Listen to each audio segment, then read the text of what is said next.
Hello, it's time to do our 300 subscriber drawing. So we're going to draw a name out of this here hat. My new hat. Ooh. Yes.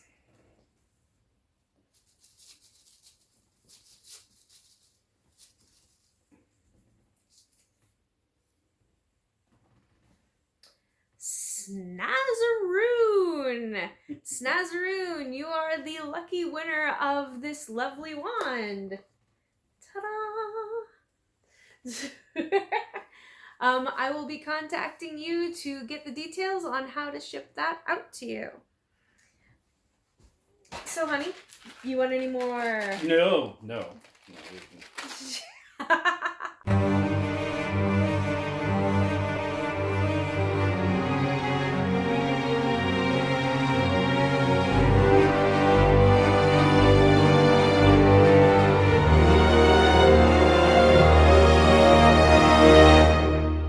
Hello, my witches and wizards. This is Professor Rowan. I'm coming to you today to talk to you about the next brilliant event, Darkness Rising Part 2, which runs from the 20th through the 27th, starting at 11 a.m. and ending at 11 a.m. my local time.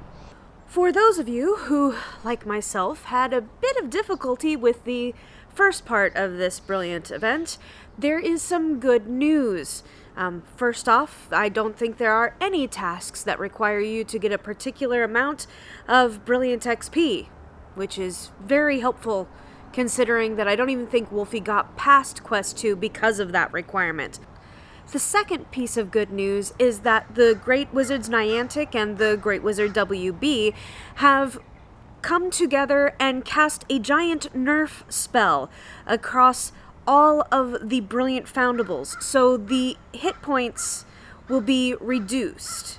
The brilliant Poacher is now going to be 400 hit points instead of the previous 500. The Snatcher is going to be 500 hit points instead of the previous 700.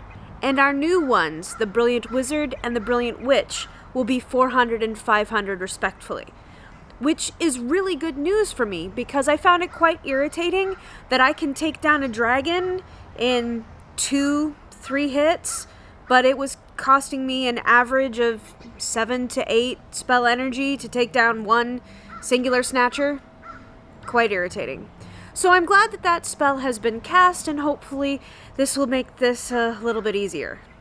Speaking of the Dark Witch and Wizard, let's talk about the Foundables that you will be finding in the wild in this event. First off will be the Dark Wizard and the Dark Witch. Both of them will be requiring you to collect 20 of them in order to place their image. From using the event rune stones, you will be getting a giant stone hand. The Portkeys or the bonus challenge, whichever you prefer, will be giving you Borgin, as of Borgin and Burks. And finally, completing Quest 4 will give you a ominous mask. As usual, I'm going to strongly suggest you not place any of these images until it specifically requests you to. Besides all those images, there are going to be a free store pack with enough ingredients to brew your own tonic for trace detection, ingredients to brew a healing potion, and 25 spell energy. The event tasks don't feel nearly as infuriating as the last task list that we did for the first portion of this brilliant event. So let's get straight into them. For Quest 1, you need to use 2 tonic for trace detections, which means that you should probably hold on to some of them that you're brewing during the Community Day weekend, or Community Weekend, as I'm calling it. That does mean that Quest 1's going to take you at least a half hour and a little bit extra. That will get you 1 ginger root. You also need to collect ingredients off of the map 2 times. Easy. I do that just collecting enough spell energy to keep, doing what I'm doing. That will reward you with Snowdrop. Finally, you need to return 10 of the Dark Wizards, not the Dark Witch, the Dark Wizards. That will reward you with a strong stimulo potion. Don't even have to brew it, you get the whole potion. Correction, 2 strong stimulo potions. My bad. Completing Quest 1 will get you 550 Wizarding XP, 50 Brilliant Family XP, 2 Restricted Section books, and some spell energy. Quest 2 also has a bit that I think might slow you down, but we should be able to get through that relatively okay. First off, you need to return 20 Foundables. but it's any Foundables. It can be brilliant, it can be anything you find on the map. So that should be really quick and easy. That will get you 6 Sneezewort. Part that I'm thinking that might take you a few moments is that you need to cast your Master's Notes on a potion.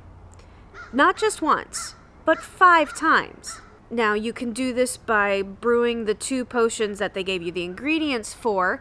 Those Master Notes you probably know by now. Otherwise, I would suggest brewing potions that have a quick brew time and remembering to actually do the Master's Notes when you are brewing those potions as well. Remember, once you've done Master Notes on a particular potion 3 times, it will remember your notes for you and tell you what you need to do, so you don't have to try to remember them.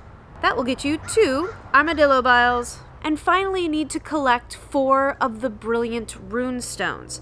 Now, the way I suggest doing this is not opening that page of your registry until this point, because since you had to collect 10 of the brilliants before, the Dark Wizards for part 1, that means that you got some brilliant XP and most likely got at least 1 runestone, if not 2. Just make sure that some of the 20 that you're collecting are also other brilliant ones so that you can get that XP for the runestones. That will get you 1 Dark Detector. Your rewards for Quest 2 are one of the Stone Hand Registry images, otherwise only collectible by going into the fortress, so that should be handy. 750 Wizarding XP, 75 Brilliant Family XP, 3 Restricted Section books, and more spell energy. Quest 3 sees you in the Night Bus, though not exclusively. First off, you need to defeat 15 foes in Wizarding challenges. That will get you 2 Erumpent Horn. 15 foes, not that complicated, especially if you're going into the higher towers or the forests. Those usually give you plenty, and you might need to go into a fortress 2 or 3 times. But hey, you need to go in there anyway to use that brilliant runestone to get yourself the rest of the hands you need. You also need to earn 7,500 Wizarding XP from challenges. So again, if you're in towers or forests or one of the higher level chambers, that should really help towards that XP. Also, popping a brain elixir never hurts. That will get you 1 silver key. Finally, you have to step off of the night bus to collect yourself 15 of the Dark Witches.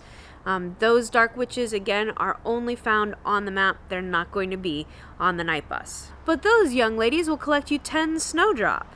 Your rewards for completing Quest 3 are 1,250 Wizarding XP, 75 Brilliant Family XP, 5 Restricted Section books, and more spell energy. Now on to Quest 4. This also has you collecting 7,500 Wizarding XP, this time from traces. So, brain elixirs for everyone. Also make sure that you're using your trace charm effectively. That should be giving you more traces in order to get that better XP, and it usually gets you at least a high or higher trace, and those give an XP bonus. That will get you 1 spellbook. Next, you need to collect 15 mysterious notes dropped by Brilliant Foundables. We've seen from before that these mysterious notes are used to explain to us what's happening with the lore, so what's going on with this brilliant event. So yeah, 15 of these notes. That will get you 1 more spellbook. Next, you need to place 5 brilliant images on the registry page. However, this is maybe not going to be the easiest for you because there's only 4 that you could possibly have collected and have ready to place by now. The Witch, the Wizard, Mr. Borgin himself from the Portkeys, and the Hand from the Towers are the only ones you could potentially have. So you're going to have to do at least one of these again. Might I suggest doing the one in the fortress? It's usually a little easier since you only have to collect 3. However, if you're seeing lots of brilliant foundables in your area, maybe the Witch or the Wizard will be easier. That's entirely up to, your environment. And hey, you gotta collect a lot of brilliance anyway in order to get those 15 notes, right? That will get you 1 more spellbook. Completing Quest 4 will get you 5 Restricted Section books, 50 gold, 5 Defense Against the Dark Arts books, more spell energy, and the ominous mask. Now on to the bonus challenge. If you haven't been walking the Portkeys, this is the one that's going to give you all of the Borgans you need in order to place his image. This seems a lot more simple than some of them have been, and honestly, I'm kind of grateful for that. You have to brew 10 potions. Not a problem. I brew a lot of potions all the time anyway, being a potions professor. That will get you 4 Snowdrop. You need to return 45 brilliant Foundables. Doesn't matter which one of the 4 that are in the wild, you need to return 45 of them. That will get you 1 potent stimulo potion. Speaking of stimulo potions, you need to use 10 of them in wizarding challenges. It doesn't matter which one of the 3, you don't have to use a potent if you don't want to. That will get you 1 spellbook. Might I suggest you're using those 10 stimulo potions in the next part, your highest unlocked chamber! Yet again. Defeating your highest unlocked chamber gives you 10 spell energy. And lastly, you need to unlock 5 Portkeys. Which, seriously, if you're going to make us unlock Portkeys for part of the bonus challenge, then it defeats the entire purpose of having the bonus challenge make it so that you don't have to unlock Portkeys. But that's just my soapbox, not necessarily anyone else's. You could, in theory, just do all 1K Portkeys and use a bunch of silver keys to get them all done at once, but I'm too much of a miser to use up all my silver keys that way. I am, however, because of the Wizarding Weekend, collecting a lot of 1K Portkeys that are the Community Day type Portkeys, so maybe if I hold on to a bunch of them, I can unlock them during the bonus challenge? That's a thought. I'm not sure how that's going to work out, because knowing me, I'm going to want to unlock them long before then. But regardless, when you complete your bonus challenge, your reward shall be 2,000 Wizarding XP, 100 Brilliant Family XP, 5 of the Dark Arts books, 5 of the Borgin Registry image, a Ministry ID title, and 20 spell energy. Now for some tips and tricks on how to get through this. I hope you've been brewing a lot of tonic for trace detections this weekend when they've been at a reduced brew time. I know I have. Because I strongly suggest you use them. It should help you get through a lot of these. I'm also very excited about the nerf spell that was cast on the Brilliant Foundables, because honestly, they were a pain. Also, my poor life mate wasn't even able to find enough in order to get things done, so I'm hoping that all of that is fixed at this point. I have noticed that using the greenhouse charms on greenhouses has been giving me a lot more toadstools than I've honestly seen in ages. So brew yourself some brain elixirs and be willing to use them.